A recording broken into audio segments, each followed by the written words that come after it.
नमस्ते भाई और बहनों, डीएम एस्ट्रोलॉजी में आप सभी का स्वागत करता हूं। हम अभी वार्षिक फल देख रहे हैं। वार्षिक फल, एक तो आपने मेरा वीडियो देख लिया होगा कि पूर्ण वर्ष दरमियान क्या क्या घटनाएं और क्या क्या शुभ प्रसंग होने वाले हैं। अब इसी श्रृंखला में हम राशि के हिसाब से देखने जा रहे हैं। तो आज इस श्रृंखला में हम वृषभ राशि की बात करेंगे। जिनकी भी चंद्र की राशि वृषभ है, जिनकी भी सूर्य की राशि वृषभ है, और या जिनकी सूर्य की राशि भी यदि वृषभ है तो उनको यह असर होगा। सो आप अपनी राशि के लिए देख लीजिए, वृषभ राशि के लिए पूर्ण वर्ष 2023 कैसा रहेगा। देखिए, आपके खुद के जो जन्म के ग्रह है, जन्म की दशा है, जन्म के गोचर है, उसका फल तो आपको मिलेगा ही।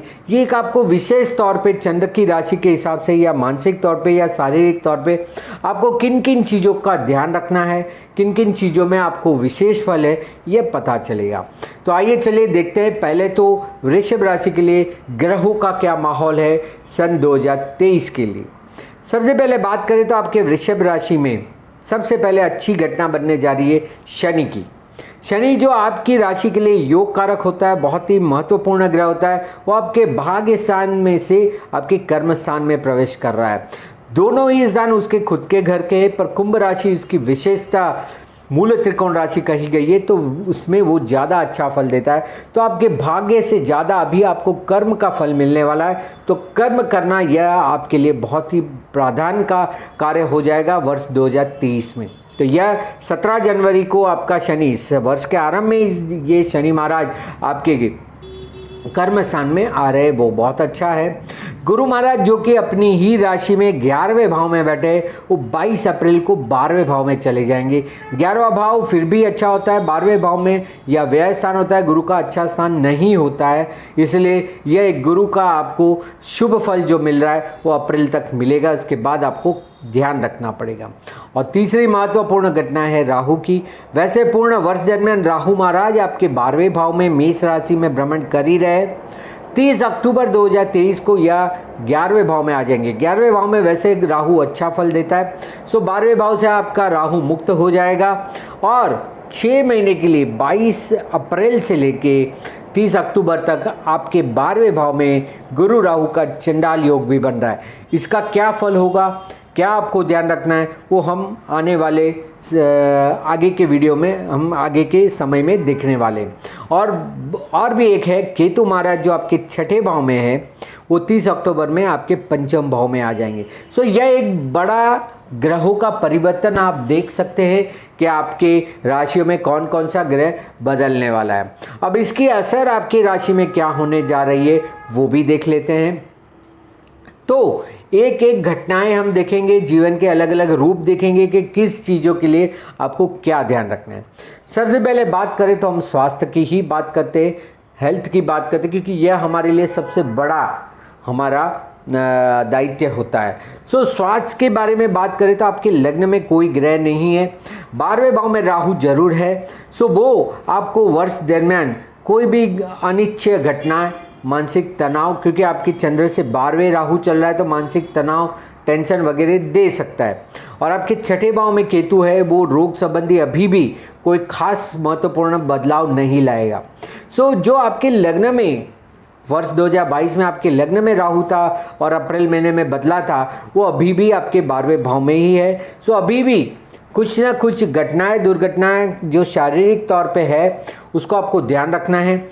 मानसिक तौर पे भले चिंता तनाव रहे, पर आपको स्वास्थ्य के बारे में वैसे कोई बड़ी घटना या बड़ा हानि नहीं है।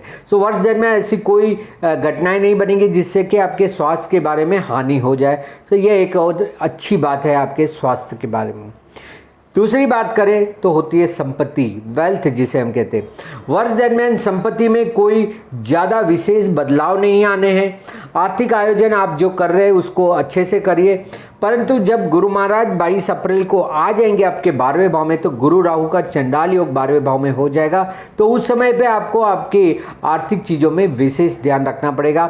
सामाजिक तौर पे या कौटुंबिक तौर पे आपको कोई ज़्यादा खर्च हो सकता है, तो कौटुंबिक चीज़ों के लिए भी यह एक अच्छा समय नहीं होगा। कौटुंबिक वाद विवाद बढ़ सकता है, इसलिए इसकी पूर्ण तैयारी रखें। बोलने पे बहुत ज़्यादा संयम रखें ताकि कोई आपसे कोई अनिच्छा बात न हो जाए।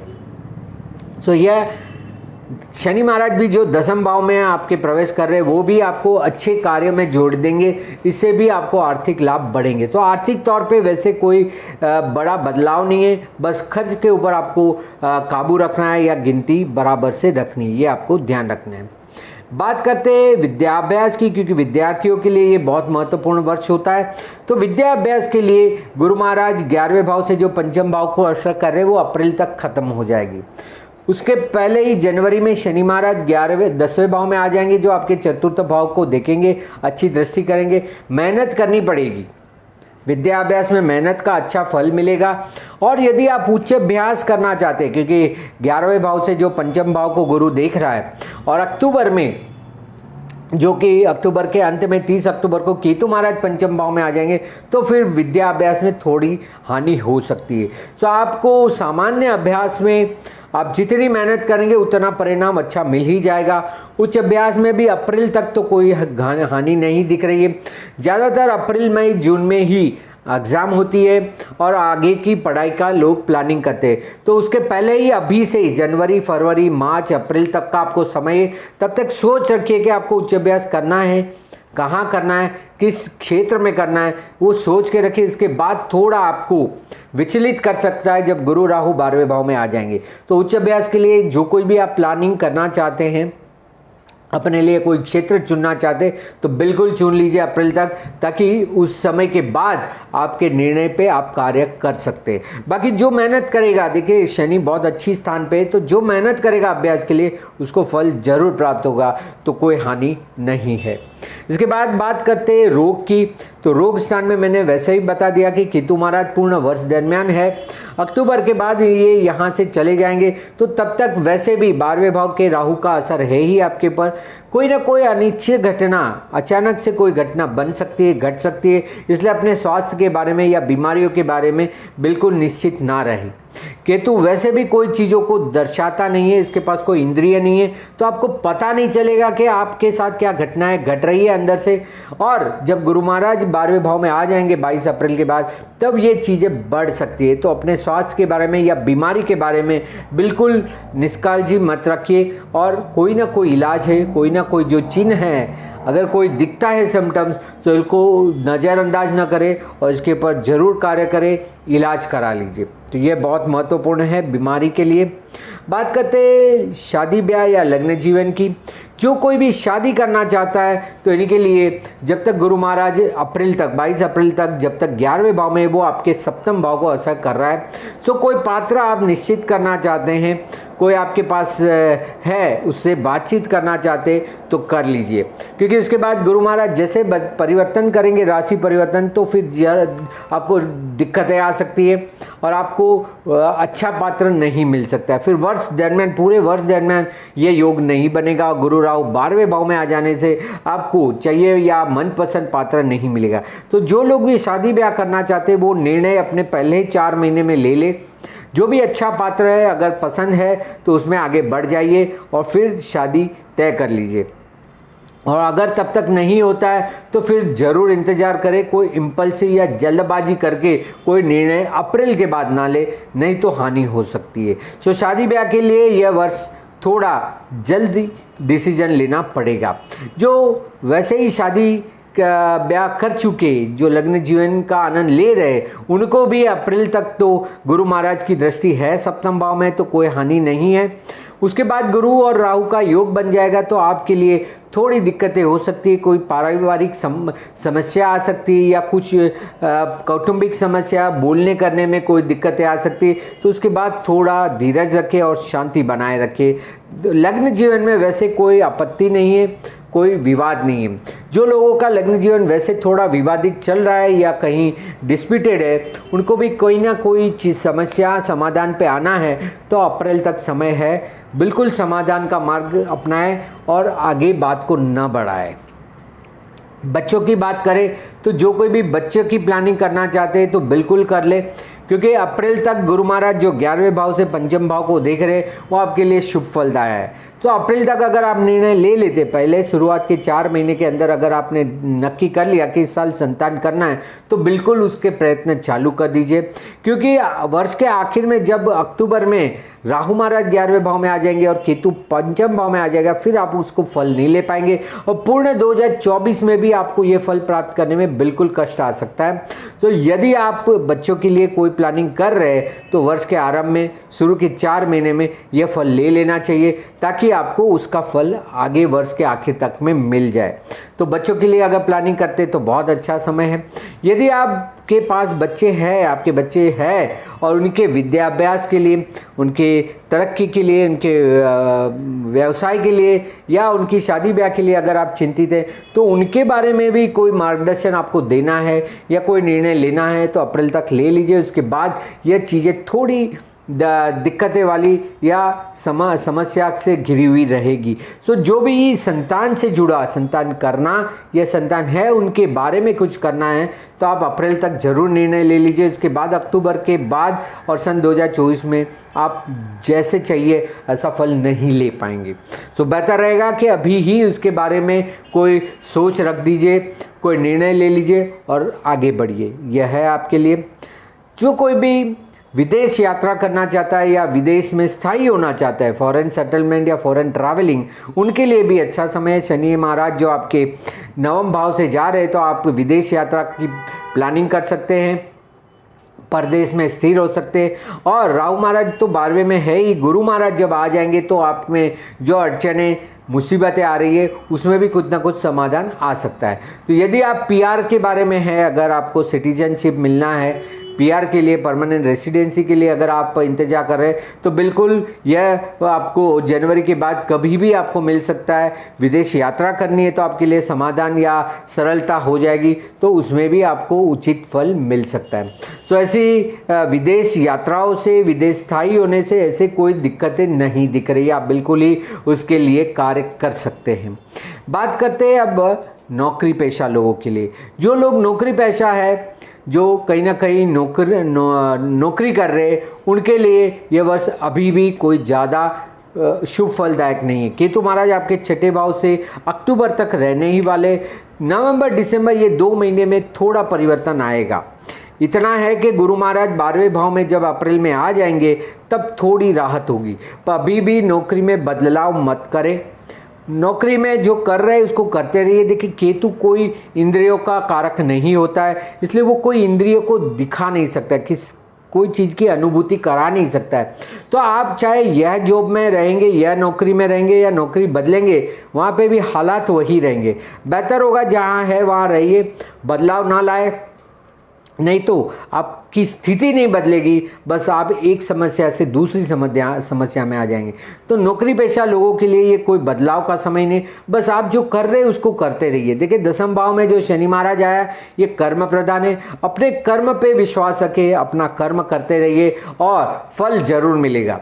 बस अभी वो फल की अपेक्षा नहीं करनी चाहिए, वो समय अभी नहीं है। जो कोई भी अपना व्यवसाय करता है, अपना बिजनेस करता है, ट्रेड, कॉमर्स या व्यापार विनिमय करता है, उनके लिए बहुत अच्छा समय, क्योंकि 10वें भाव में शनि महाराज आ रहा है। सो आपके भाग्य में जो जो चीज़ें हैं वो अब खुल के आपके कार्य में आ जाएगी।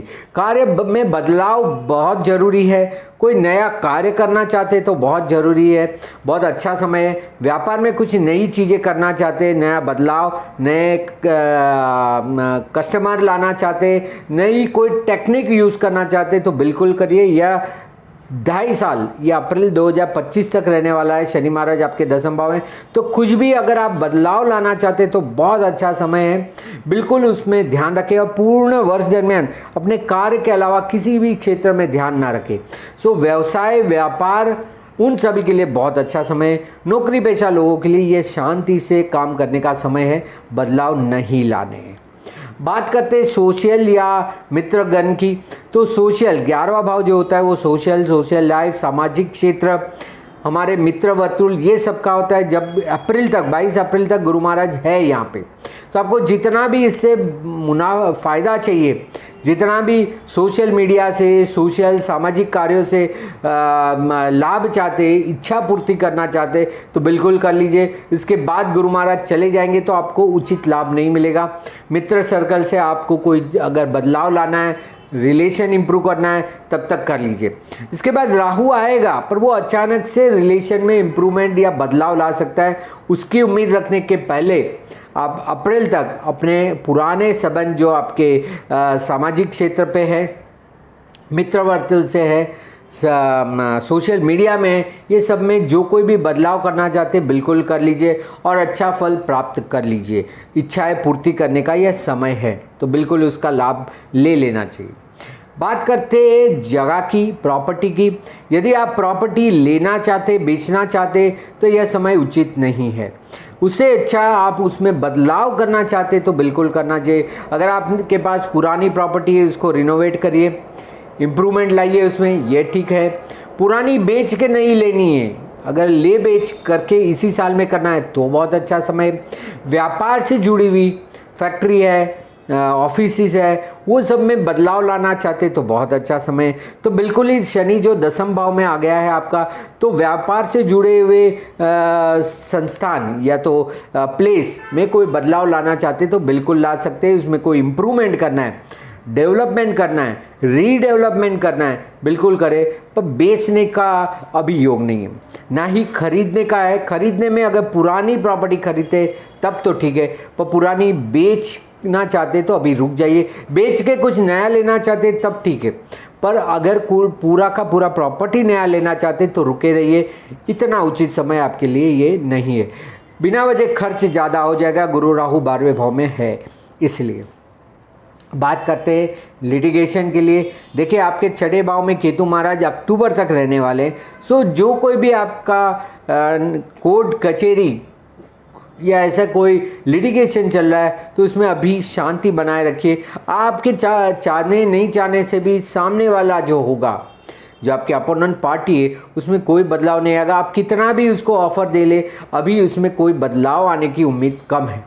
तो बेहतर होगा कि अभी जैसे चल रहा है ऐसे चलाइए। आप अपनी ओर से प्रयत्न जारी रखिए। गुरु महाराज जैसे ही अप्रैल में 12वें भाव में आ जाएंगे, कुछ न कुछ इसमें समाधान आ सकता है, पर आपके प्रयास से नहीं आएगा। ये कुछ बदलाव अगर बाहर से आते, कुदरत से आते या सामने की ओर से आते हैं तो ठीक है। आपके इसमें कुछ इम्प्रूवमेंट करने से कोई फर्क नहीं पड़ेगा। तो जैसे चल रहा है उसको शांति से चलाए रखिए। ध्यान देते रहिए, कोई भी चीज़ों का बेध्यानी से या बिना उसको देखे हुए उसको निकाले नहीं, अपने नज़र के सामने रखे, लक्ष्य बराबर बना के रखिए। सो चाहे आपके शत्रु के साथ, आपके कॉम्पिटिटर के साथ जो कोई भी आपका मतभेद चल रहा है, उनमें जितना हो सके उतना अपनी ओर से शांति बनाए रखे, समाधान की वृत्ति रखे। शायद आपके कर्मों के फल के हिसाब से आपको अच्छा फल मिल सकता है, पर यह उम्मीद आप अक्टूबर के बाद कर सकते हैं, इतना जल्दी नहीं होगा। हाँ, स्पिरिचुअलिटी में जो कोई आध्यात्मिक में कुछ बदलाव लाना चाहते हैं, बहुत अच्छा समय है। गुरु महाराज जब 12वें भाव में आएंगे तो गुरु राहु का जो योग बनेगा, यह आध्यात्मिक तौर पे बहुत अच्छा होता है। सो अगर आप आध्यात्मिकता में जाना चाहते हैं, योग, ध्यान, मेडिटेशन, यह सब कोई नई चीज़ें अपने जीवन में लाना चाहते, आध्यात्मिक की और उन्नति करना चाहते, गुरु बनाना चाहते या उस मार्ग में चलना चाहते, तो बहुत अच्छा समय है। अप्रैल के बाद जब गुरु महाराज आ जाएंगे तो आप अपने सामाजिक क्षेत्र से थोड़ा मुक्त होके फिर आप अपनी स्पिरिचुअलिटी, आध्यात्मिकता में आ सकते हैं। वही बात होगी आपके धार्मिक चीज़ों में। धार्मिक आयोजन है, जैसे कोई प्रसंग करना है, होम हवन यज्ञ करना है, धार्मिक क्षेत्रों में आपको अगर कहीं आपको जाना है दर्शन करने, तो भी आपके लिए बहुत अच्छा समय है, क्योंकि शनि महाराज जैसे ही 9वें भाव से जाएंगे आपकी यात्रा मुसाफरी वापस से चालू हो जाएगी। तो धार्मिक आयोजन है, आध्यात्मिक चीज़ें हैं, इन सब में आपको अच्छा फल है। बिल्कुल इसमें आपको भाग लेना चाहिए और आपके कर्मों को अच्छा करना चाहिए। ये सब चीज़ें आपको अच्छा देगी। अब 10वें भाव में जो शनि महाराज आ रहे हैं, तो आपने किए हुए कार्य को अच्छी गति मिलेगी, नाम, प्रतिष्ठा और अच्छा होद्दा मिलेगा। शनि जब 10वें भाव में आता है तो आपके क्योंकि वो न्याय का देता है। आपने किए हुए कर्मों का आपको बिल्कुल फल देता है। तो बिल्कुल ही आपने जो कर्म किए उसका विशेष और अच्छा फल मिलने वाला है। तो आप बने रहिए, कार्य को करते रहिए। देखिए गीता में भी कहा है कि कर्म पे हमारा अधिकार है, हम कर्म कर सकते, उसके फल पे हमारा अधिकार नहीं है। तो अपना कर्म समझ के हर एक कार्य को करते रहे, फल जरूर मिलेगा, निश्चित मिलेगा। क्योंकि एक ही ग्रह है जो फल देने के लिए बाधित है, वो है शनि। देना मतलब देना ही है शनि को आपके कर्मों का फल। वो न्याय का देवता है, वो जरूर आपसे न्याय करेगा और आपने किए हुए कर्मों का फल आपको बिल्कुल ही मिलेगा। और आगे भी अच्छे कार्य करते रहिए, ये शनि का नोंद है। तो वो भी एक अच्छा है। अब देखिए 12वें भाव में जो गुरु राहु का चंडाल योग बन रहा है, इसके वजह से आपको अचानक से खर्च आ सकते, सामाजिक क्षेत्र में आ सकते, आपके कौटुंबिक खर्चे बढ़ सकते। इसलिए ये सारी चीज़ों का प्रावधान करके रखिए। कोई भी बड़ा आयोजन करके रखिए, कोई भी इन्वेस्टमेंट है 2 साल का 3 साल का व्यू करके एक बड़ा सा अमाउंट है वो इन्वेस्ट कर दीजिए। अगर आपके पास खुला पैसा रहेगा, बैंक में पैसा रहेगा, तो कहीं ना कहीं खर्च हो जाएगा। कौन से भी मार्ग से वो जाने की कोशिश करेगा, क्योंकि गुरु राहु का चंडाल योग का मतलब होता है एब्जॉर्ब कर लेना, सारी चीज़ें सौंख लेना। उससे अच्छा है कि आप ही अपने फंड को खुद ही डाइवर्ट करके रख दीजिए, ताकि आपको आगे चल के कोई नुकसान ना हो। तो बिल्कुल ही आपको अपने खर्च के ऊपर काबू रखना है। इन्वेस्टमेंट जो हम रोकाण कहते हैं, इन्वेस्टमेंट जो है उसके ऊपर पूरा ध्यान रखते हैं और अच्छा सा पैसा एक जगह पे लगा के रख दीजिए। 5 साल का 3 साल का जो लॉन्ग टर्म प्रोस्पेक्ट बोलते हैं वो रखिए। और बिल्कुल ही स्पेकुलेशन आपके लिए उचित नहीं है। हाँ ठीक है, अक्टूबर के बाद नवंबर दिसंबर में जब 11वें भाव में राहु आएगा, वो शायद आपको थोड़ा बहुत स्पेकुलेटिव गेन दे सकता है, पर वो भी आपकी कुंडली में अगर योग होगा तो हो सके तो लंबे अरसे का कोई आयोजन कर ले, कोई रोकाण कर ले, कोई इन्वेस्टमेंट कर ले, चाहे एफडी हो, चाहे लॉन्ग टर्म का कोई भी इन्वेस्टमेंट है। शेयर में भी लगाते तो 3 साल का व्यू रख के इन्वेस्टमेंट करके रख दीजिए, आपके लिए अच्छा होगा। सो आर्थिक आयोजन बिल्कुल ठीक से करें, अपने कामकाजों के ऊपर पूरा फोकस रखें। ये पूरा साल आपको काम करना है। शनि महाराज 10वें भाव में आया तो बिल्कुल ही परफॉर्मेंस आपकी देखी जाएगी। ठीक है। सो खर्च के ऊपर काबू करने के लिए कहीं ना कहीं आपका पैसा इन्वेस्ट करके रखिए, ताकि आपको उसका अच्छे से अच्छा लाभ हो। यह सभी चीज़ें आपके साथ होने वाली है, तो इनके ऊपर आपको बिल्कुल लक्ष्य देना चाहिए। आपके खुद के स्वयं के जो ग्रह होंगे, दशा होगी, गोचर होगी, उसका तो आपके ऊपर असर करेगा। ये एक विशेष फल के और माध्यम से आपको ध्यान रहेगा। सो इसी तरह की जानकारी के लिए मेरी चैनल डीएम एस्ट्रोलॉजी है, उसको लाइक करें, शेयर करें, सब्सक्राइब करें, बेल आइकॉन दबाइए, ताकि हर बार जब मैं वीडियो अपलोड करता हूं तो आपको उसका पता चले। और अधिक जानकारी या मार्गदर्शन कंसल्टेशन के लिए यहाँ पे दिए हुए व्हाट्सअप नंबर पे आप मुझे संपर्क कर सकते हैं। आप मेरे फेसबुक या इंस्टाग्राम पेज पे मुझे फॉलो कर सकते हैं, डीएम एस्ट्रोलॉजी या धर्मेश मेहता के नाम पे। और आशा करता हूँ, उम्मीद करता हूँ आप सभी के लिए यह वर्ष अच्छा जाए। 2023 पहले ही मैंने कह दिया है, is a year of hope. तो आपके लिए एक अच्छा आशा लेके आए, आशावादी बने रहिए और अच्छा फल प्राप्त करें। इसी आशा के साथ धन्यवाद, नमस्कार।